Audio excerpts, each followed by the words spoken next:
When you see a mural, I'm going to show you how to use dramatic lighting to take it from this natural light shot to this final image. My name is Pi, and I'm one of the founders of Lynn and Jersa Photography and SLRLounge.com. We're teaming up with Adorama to bring you a new series of photography tutorials called Master Your Craft right here on Adorama TV. So let's dive in. What's up, friends? My name is Pi. Welcome to Adorama TV. This is my friend Brandon. He's going to be modeling for us. So check this out. We're walking around downtown Santa Ana and we see this spot with dumpsters and we're like, we love dumpsters. Especially the pea smell, all of it is just refreshing. Kidding. We saw the wall art. The dumpster and the pea smell is a bonus. But look, if I place Brandon against this, so I'm kind of thinking of this. I see these eyeballs, right? It kind of looks really cool. I'm going to use the artwork to actually frame Brandon. So I'm going to place Brandon like kind of right in this eyeball right here. Brandon, your head's going to go right there. You're going to do a little bit of a squat. But here is the dealio. Brandon, come down a little bit lower. If I shoot this natural light, I'm going to show you what I get. Okay, so natural light at the proper exposure is right about here. And I'm going to kind of frame this. I'm on a 15 to 35 lens right now. This is the Canon R5.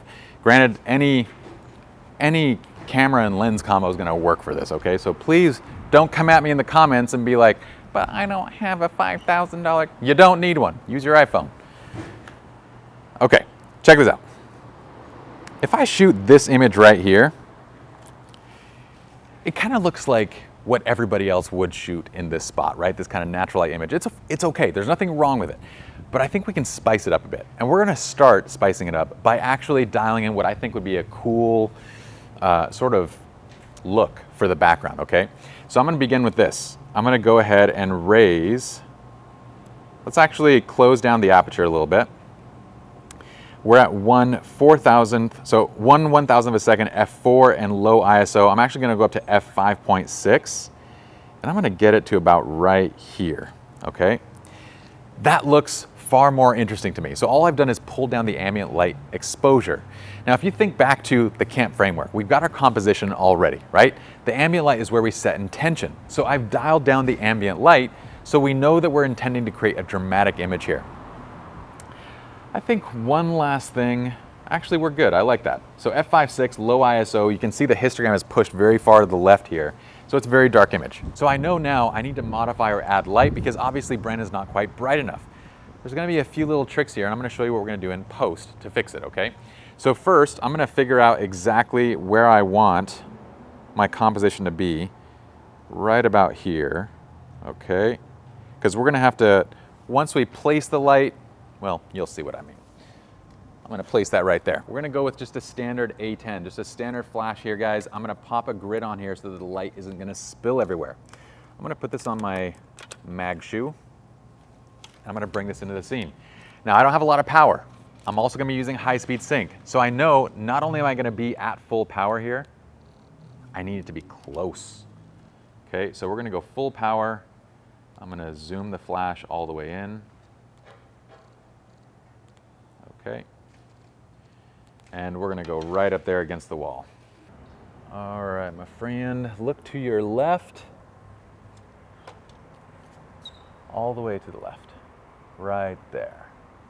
Even more a little bit? There, that's where I want you to be, okay? Now I'm gonna get this up a little bit more so we can get this a little closer to the wall. And that way I can angle the head a little more towards Brandon. Okay, let's go ahead and pop this remote on. Let's get a test. There we go.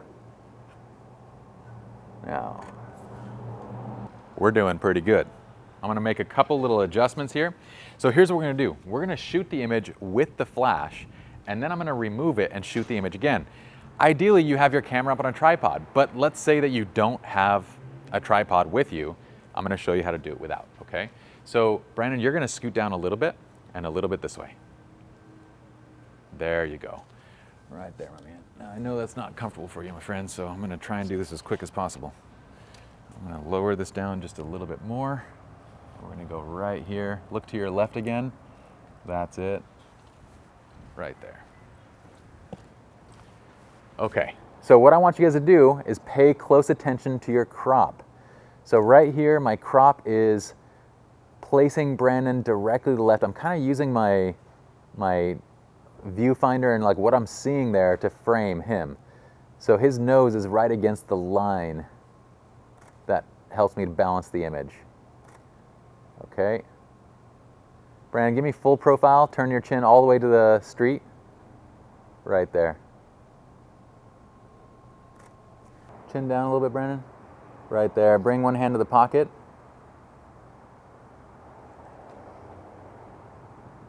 That's it. Good. Now I'm going to step out, remove the flash. We're going to take the exact same shot again.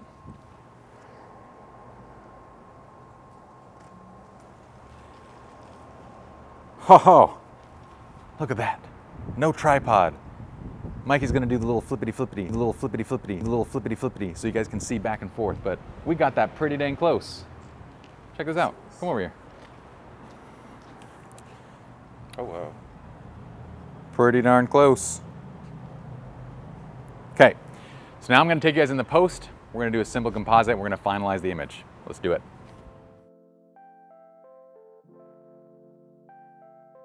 Now let's jump straight into the edit. So look, obviously we're gonna remove the light stand from the image. That is our goal.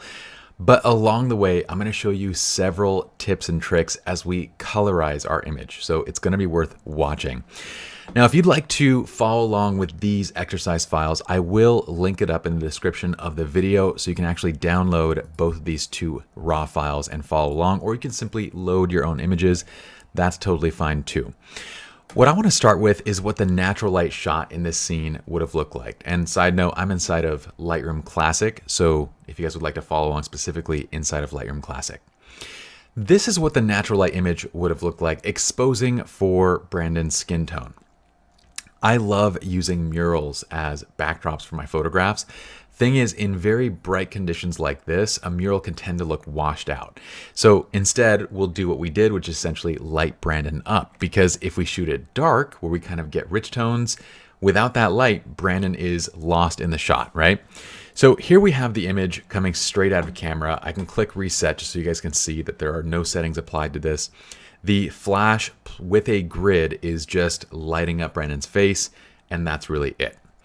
Okay. So step one is to colorize the image. We want to kind of choose really what we want the final image to actually look like. I like doing all the coloring inside of Lightroom and really minor type of stuff inside of Photoshop, but that's my own workflow. You guys can choose your own. I am going to use Visual Flow presets for this tutorial. It's okay if you don't have them, or if you simply want to use a different look, that's totally fine too. I'm going to walk through the settings though and show you what's going on. So if you don't have them and you want to go for the same look, you can just dial in the settings that you'll see on my panel. So we're going to actually choose from the Crush pack. Now I'm going to choose Hard Light because this was shot in open sun. The Crush pack is designed to have a look where it really makes blue tones super vibrant and it really adds a lot of contrast into the image. So I feel like it's a good fit for what I'm going for in this scene. But like I said, you can use any of your own settings, any of your own presets. That's totally fine. That's just what I want to use for this edit. So if you'd like to follow along with the settings, you can go ahead and pause at any point. You can see the base tone settings here. Really what's most notable on this kind of basic panel is the presence settings. So I'm increasing clarity, raising dehaze quite a bit. In fact, we might even pull it up a bit more. This dehaze, you'll see it kind of punches up overall contrast and color. It's designed for haze, but I often use it as a trick to really punch up the blues in an image. The only thing is it can make skin tones go a bit wonky. So you're going to see some adjustments in the HSL for that. I'm actually going to pull down the saturation just a little and raise vibrance just a bit. So this is going to increase a little bit more of the kind of, well, tones that aren't skin tones. So it's going to add a little more to the blues specifically. Okay, looking at the tone curve, we have a S curve that's adding a good amount of contrast to the image. So again, you can dial that in. Going to the HSL, you're going to see a lot of magic going on here. All of these red, orange, and yellow adjustments across the hue, the saturation, and the luminance, This is all designed to kind of work out the adjustments done to dehaze. Dehaze kind of makes skin tones look crunchy, and so we're pulling those tones out to correct for it here. Okay, so you'll see quite a bit of a adjustment down on reds, oranges, yellows in the saturation side, little bits of tweaks in the hue, a little bit in luminance, and then we have other adjustments being made, like we're pulling the aquas towards blue and the blues more towards purple to kind of give it a bit more oomph. We're also bringing blue saturation down a bit and luminance down a bit as well to kind of darken the blues. On the color grading side, we're adding just a bit of blue tone into the shadow and a bit of warmth into the highlights. Detail, this is kind of a very typical sharpening settings that I use for portraiture. So I'm adding a bit of detail, keeping the radius and the detail low, masking high, and a bit of noise reduction. That's really just for skin detail. Okay, and then I don't think there's anything else. A little bit of post-crop vignette. Oh, and we have a bit of adjustments to calibration. This is, again, working that kind of dehaze and punchy color into the overall look. Okay, so you can dial all those in, and we get to about this point. I'm going to add a tiny bit more contrast to the image. The next thing that I'm going to do is I'm going to localize a bit of that lighting effect. So what I love about adding a flash to a scene, especially when it's very controlled, is we can come into post, and I'm just going to drop in a radial burn. This is just a preset for this. All it's doing is it's dropping in this radial preset with a burn to -0.5. So you can do the exact same thing. I'd highly recommend saving this out as an actual preset just from a workflow standpoint. It's much quicker. I'm going to drop it in right there. I'm going to decrease the size of it. And because we've added the light source to the image, it almost looks like it naturally blends in. Like we don't see a vignette because we're kind of keeping the image dark and using the flash to light up just our subject. So it plays into the look that we kind of already have with the existing lighting and setup. So right about here, I'm liking the final look. I'm going to tweak exposure. Usually I save exposure and contrast for like my last adjustments. I'm going to just double check on my temperature, maybe dropping down the temperature a little bit, and we're good right about here. Now you can stop right here. This is where the before and the after is. This is already a really cool kind of significant look.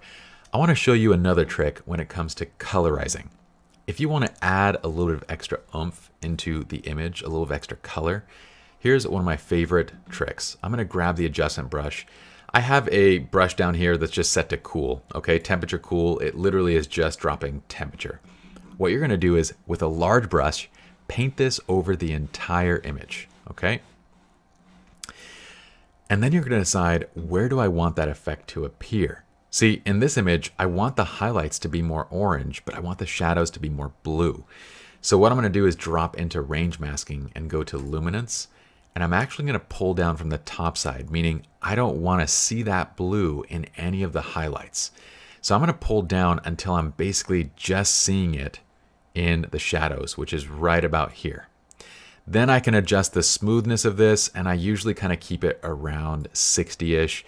And now we get this great effect. Look at this. I'm going to turn this off and then on. You can see where it's adding blues to the shadows, and it's sort of tightening up the color tone in the image.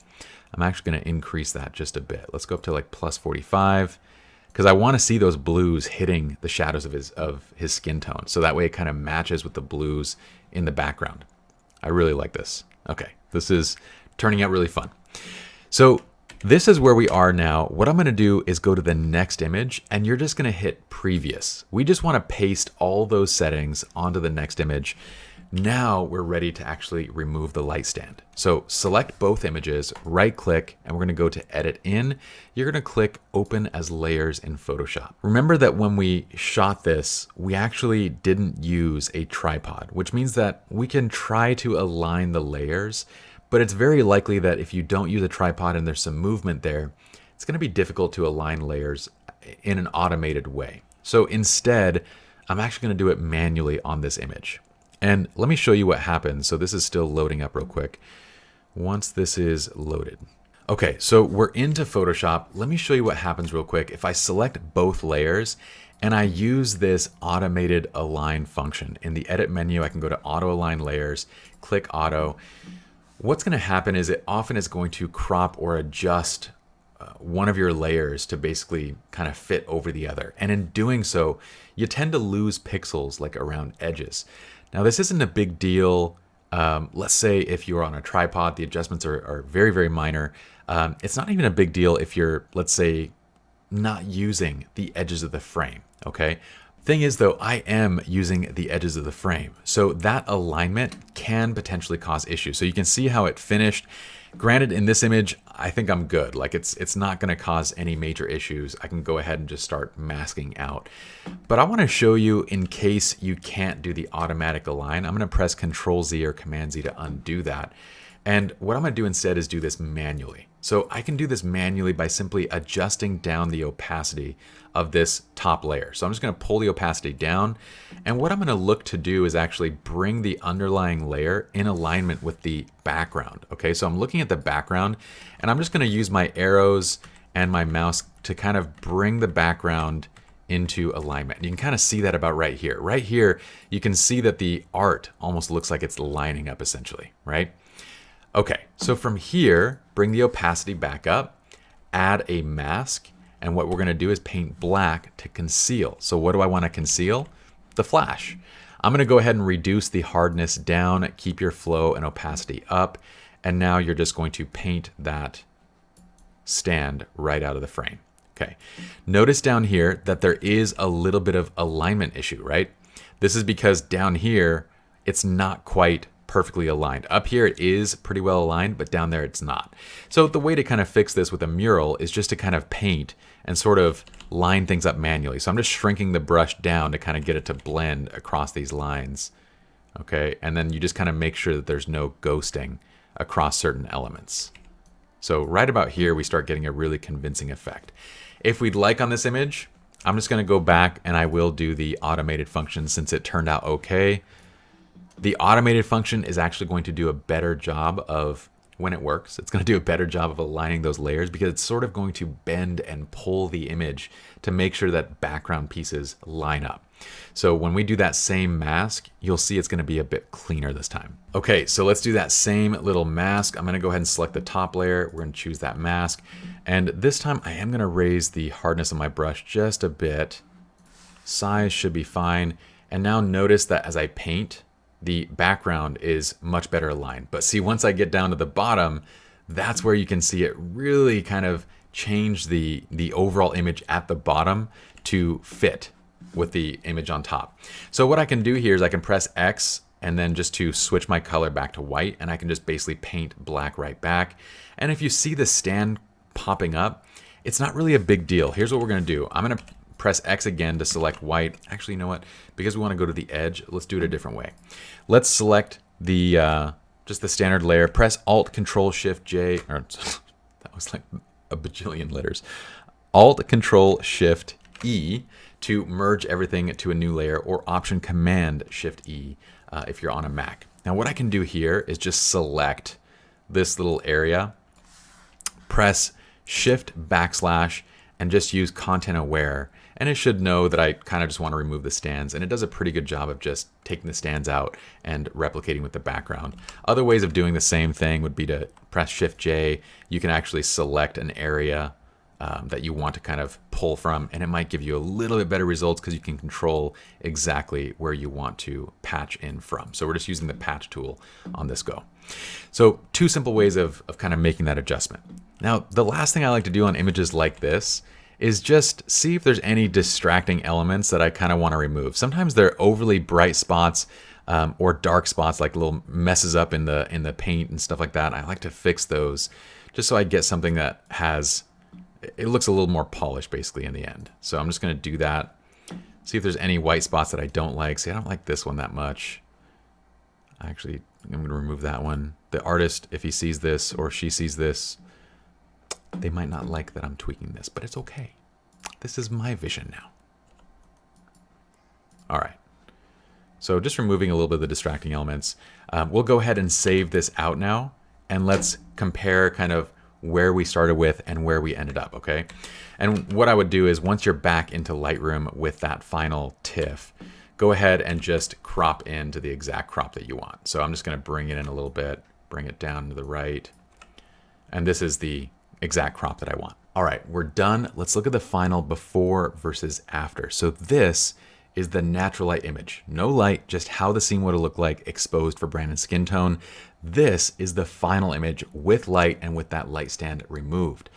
This technique is so incredibly approachable. In fact, my favorite part about it is that you don't need a lighting assistant. You don't even need a tripod. We did this handheld. The technique is very powerful and it gives you a result that's so different than what a consumer or what your client would see to their naked eye, which is this. So take this, run with it. I hope you all enjoyed. If you did, I'd love for you to give the video a like, comment below, give me ideas on what you guys would like to learn next. And in the meantime, if you guys would like to be notified whenever awesome new videos go up on Adorama TV, be sure to not only subscribe to the channel, but turn on your notifications. And that's it for me. So I'll see you guys next time. Peace.